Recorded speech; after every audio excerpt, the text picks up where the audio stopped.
First of all, in the strength, yeah, that comes from the hard knocks that life throws at us. And we Nigerians, we know all about that.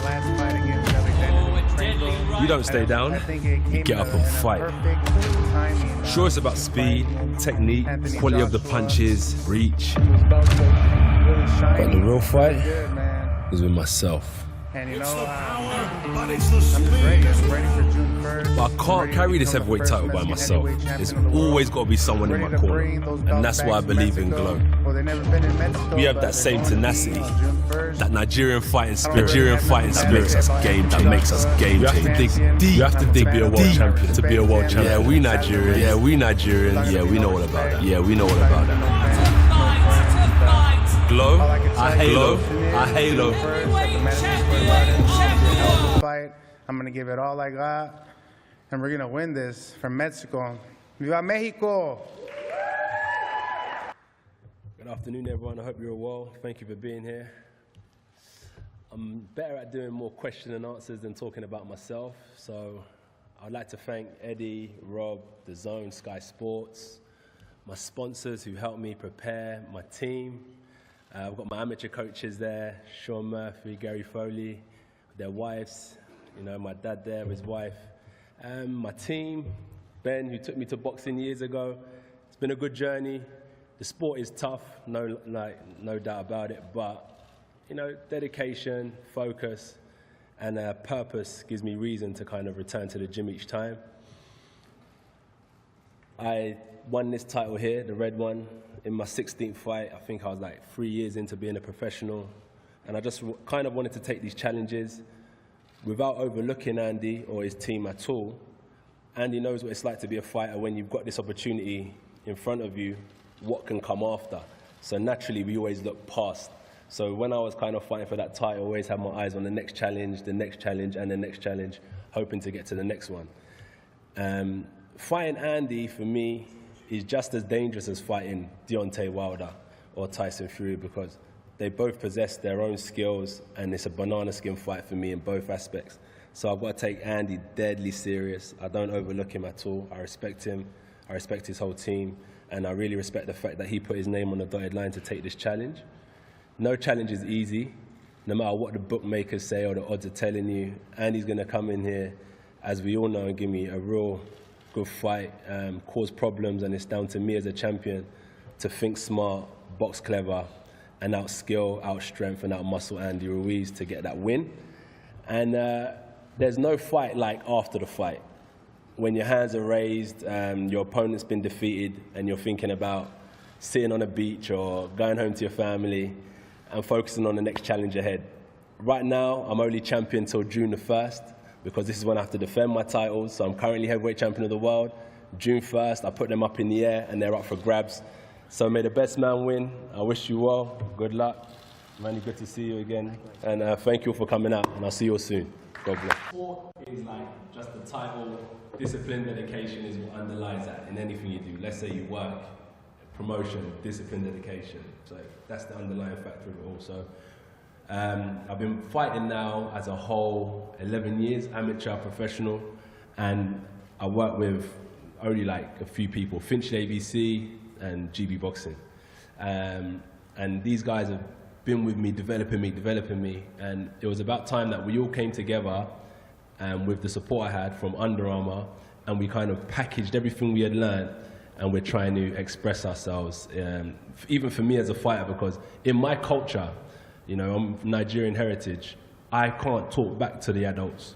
I can't say anything. Yes, dad, no, dad, mum, yeah, no, yeah. So when my coach is telling me run 10 miles and I'm beaten up, I could never express that with my coach. I'd just be like, yes, sir, yes, sir, yes. So it's just about expressing, bringing ourselves together in certain situations, being under pressure, how you deal with these things. So boxing is, what I'm saying is that's just a title.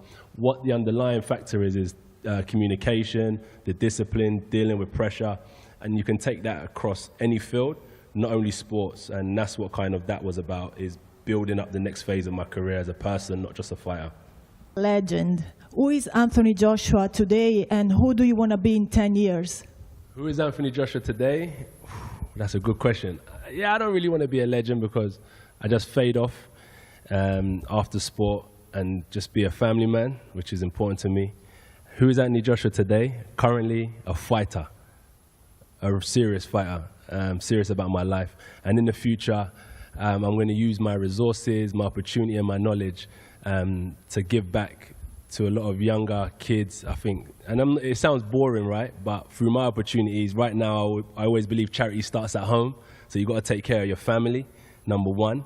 And then once all your family is uplifted and your friends are in a position, your cousins and stuff, then we can look out to help other people. So that's what I'll be doing in the next 10 years. But right now is about fighting.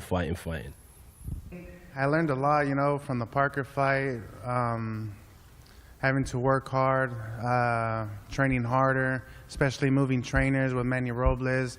Learned a lot from him, carrying the speed, the movement that I need to win on June 1st. And it's going to be a hell of a fight. Training, we do a lot of running, a lot of sparring. If you had to pick two things for me, you know, if I was a coach and I was looking at my fight, I'd make sure he does his road work and I'll make sure he does his sparring, so we do a lot of that. The good thing is with my coach is that as much as I love boxing, so, you know, when I'm on the internet, I really only look at boxing. I don't even really like sport anyway. I don't watch basketball, I don't watch soccer, I don't really follow NFL, cricket, baseball. I just like boxing, so I watch a lot of boxing. So with that, I kind of study a lot of other fighters and stuff.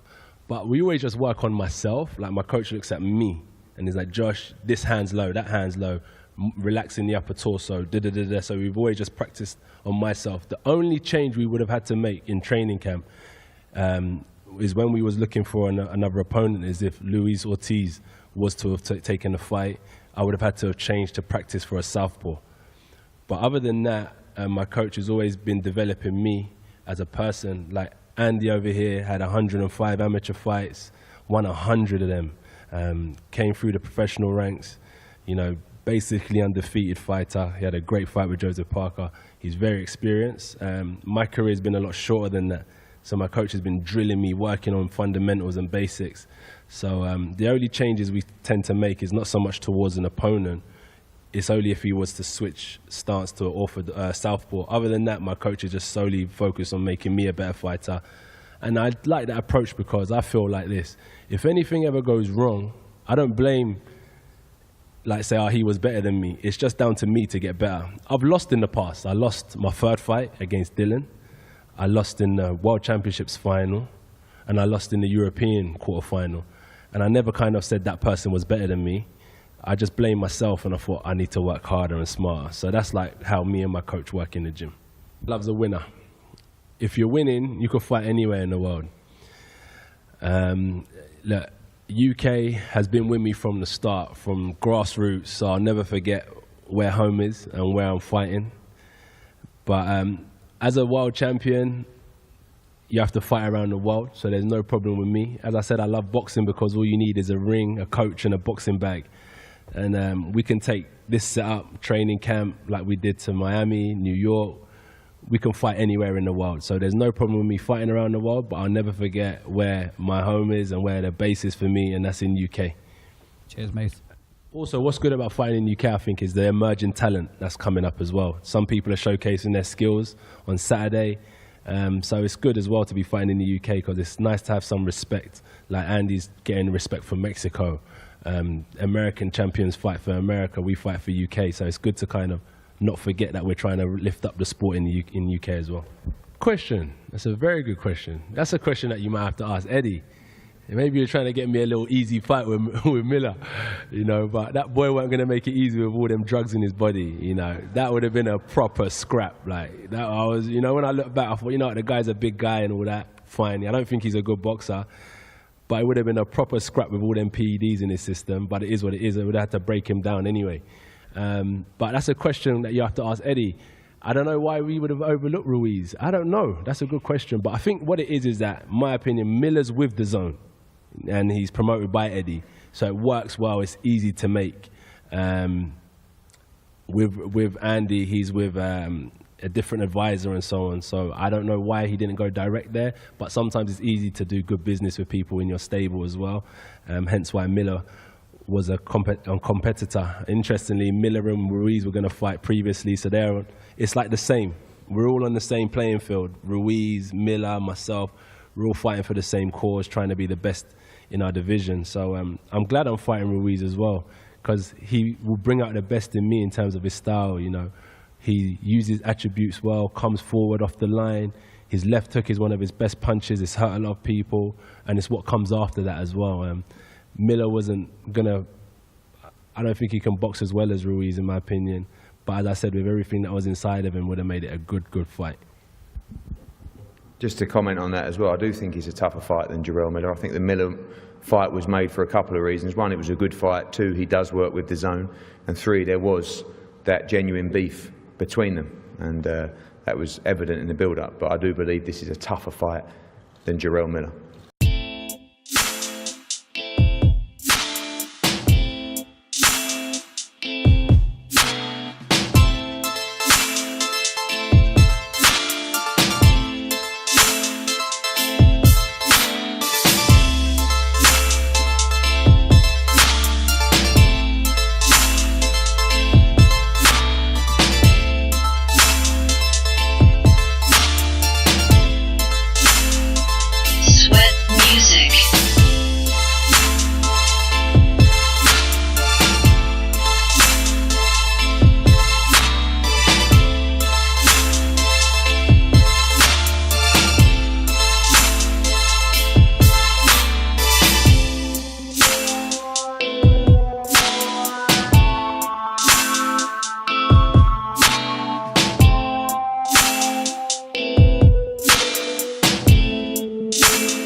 Music.